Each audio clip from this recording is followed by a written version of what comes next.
रिश्वतखोर बहू। ये क्या बात हुई? तुझे पता भी है तो क्या बोल रही है बहू? एकदम सही बोल रही हूँ।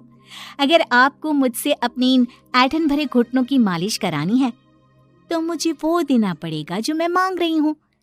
एक हाथ दो और दूसरे हाथ लो, सिंपल।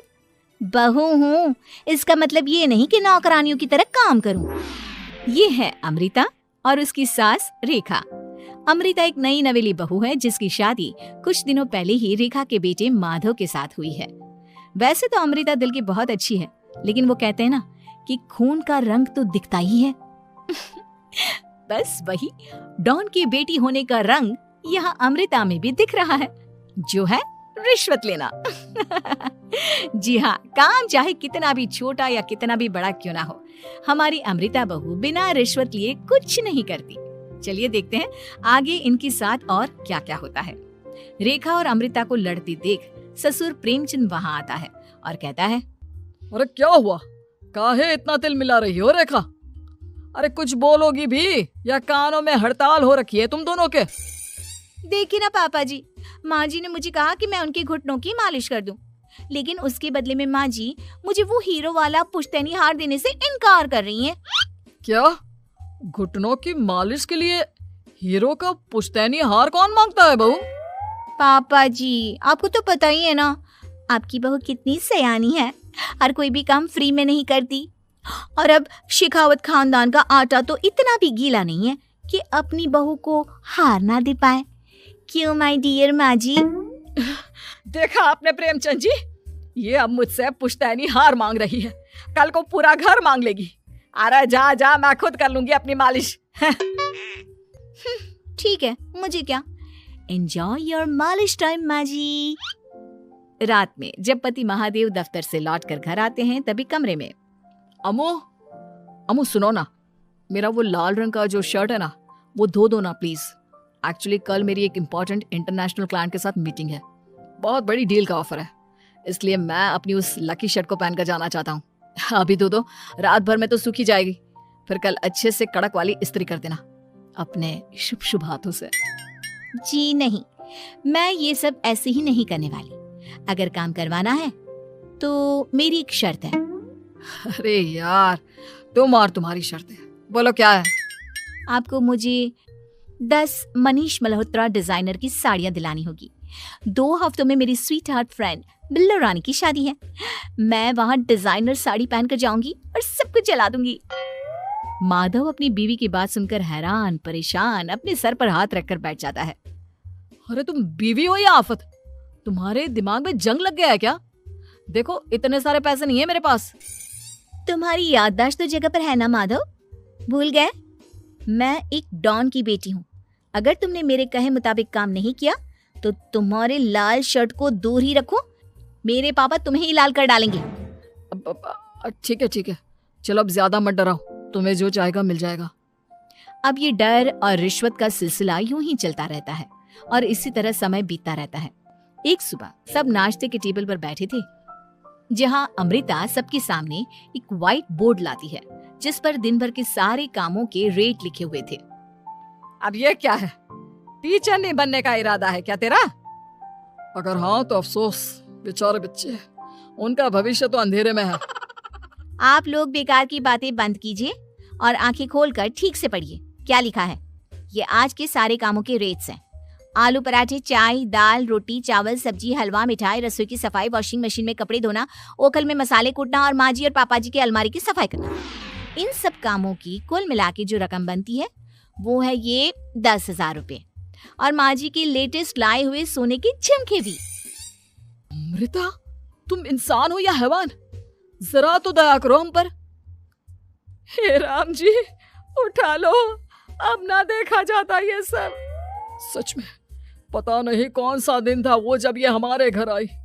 महादेव, तेरे प्यार ने तो हमारा जीना दुश्वार कर दिया बेटा। दुनिया में बहुत रिश्वतखोर लोग देखे, लेकिन ऐसी रिश्वतखोर बहू पहली बार देख रहा हूँ जो अपने ही परिवार को लूटने में लगी है। बहू, तुझे पता है ना कि ऐसे रिश्वत मांगना गुनाह है। पापा जी, मैं कोई गुनाह नहीं कर रही हूँ। रिश्वत लेना बाहर की दुनिया में गुनाह है, मैं तो बस अपना हक मांगती हूँ। मेरी रिश्वत रिश्वत नहीं, मेरा शगुन है, नेग है। और वैसे भी मैं एक बहू हूँ, इसका मतलब ये नहीं कि मैं सब काम पूरी जिंदगी फ्री में करूँ, आपके चरणों को धोते बैठूं और 24 घंटे आपकी नॉन स्टॉप सेवा करती बैठूं। चलिए छोड़िए, नाश्ता और खाना चाहिए तो बोल दो जल्दी से, वरना मैं चली थिएटर।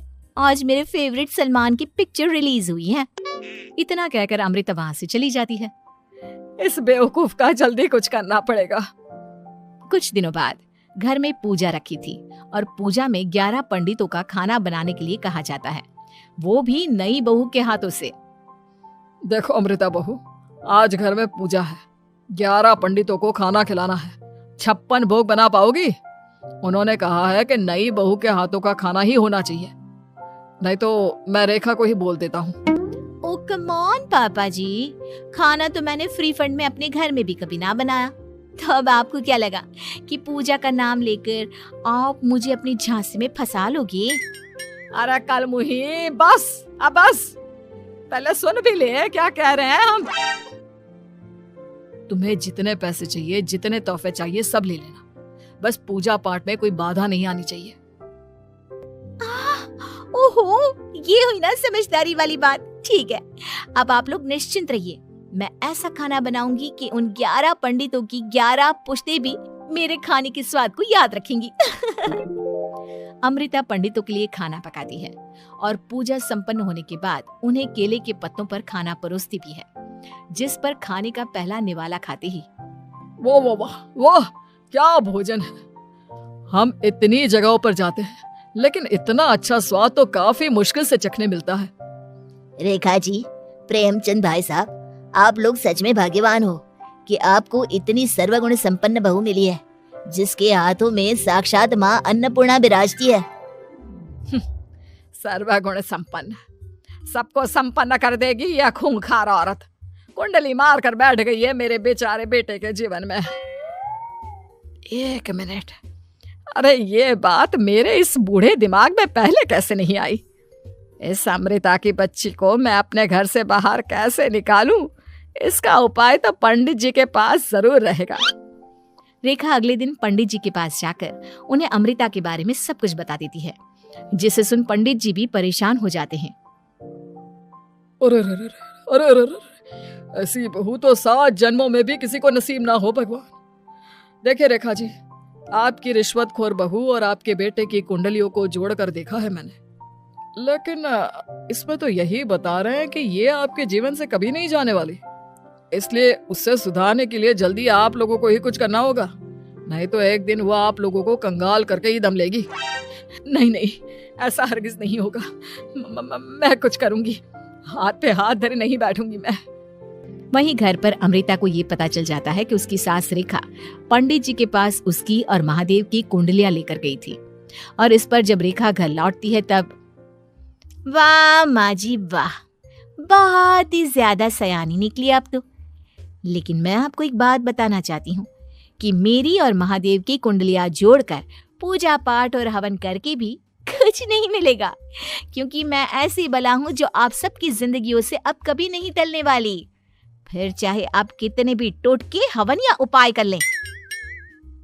तो खुद को समझती क्या है रे बदतमीज, तुझसे बात करना तो दूर, मुझे तो तेरी शक्ल देखना भी नहीं पसंद। अब सास बहू के बीच एक अनकहा सा युद्ध छिड़ जाता है।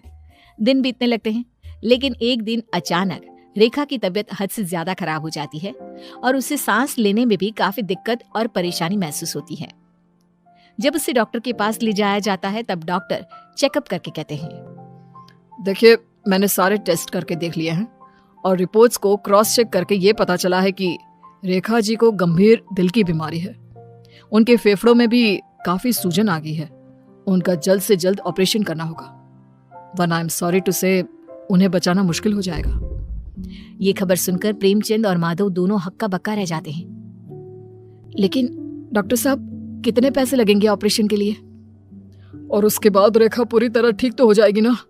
जी हाँ, इस ऑपरेशन के बाद वो बिल्कुल ठीक हो जाएंगे, लेकिन वो तभी हो सकता है जब ऑपरेशन टाइम से हो पाएगा।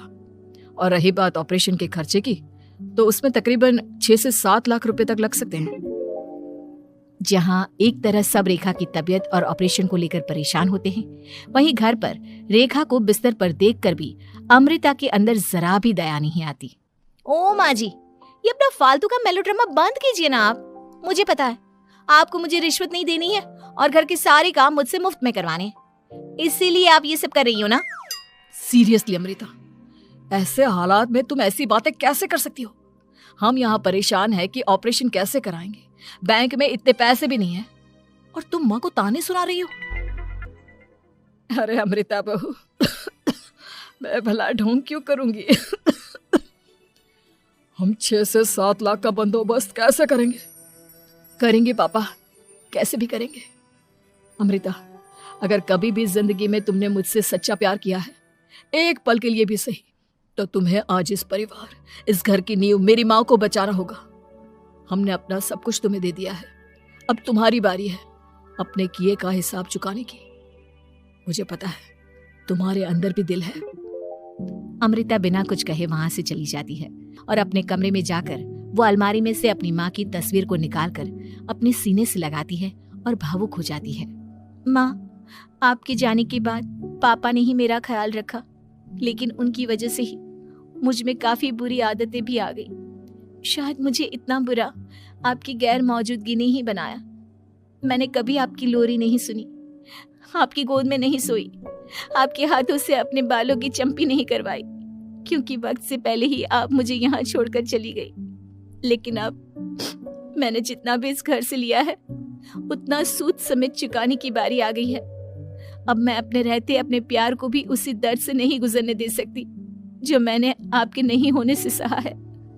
अमृता तुरंत ही अपने सारे पैसे और गहने माधव को लौटा देती है और रेखा का ऑपरेशन किया जाता है। रेखा ठीक हो जाती है और जब घर आती है तब अमृता दरवाजे पर आरती की थाली लिए खड़ी होती है। वेलकम होम माँ जी, आई मिस्ड यू। पता है कितने दिनों से किसी के भी साथ लड़ाई नहीं की थी मैंने, और ना ही किसी से रिश्वत मिली मुझे। क्या? हमें तो लगा था कि तेरी अक्ल ठिकाने आ गई है, लेकिन तू तो अभी भी जैसी की तैसी ही है।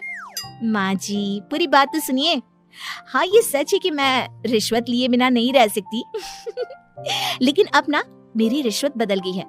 अब मुझे हर काम के बदले झप्पी, अपनापन, प्यार और अपनी इस माँ का दुलार चाहिए। ये सब तो हम तुझे भर भर के दे सकते हैं बेटा।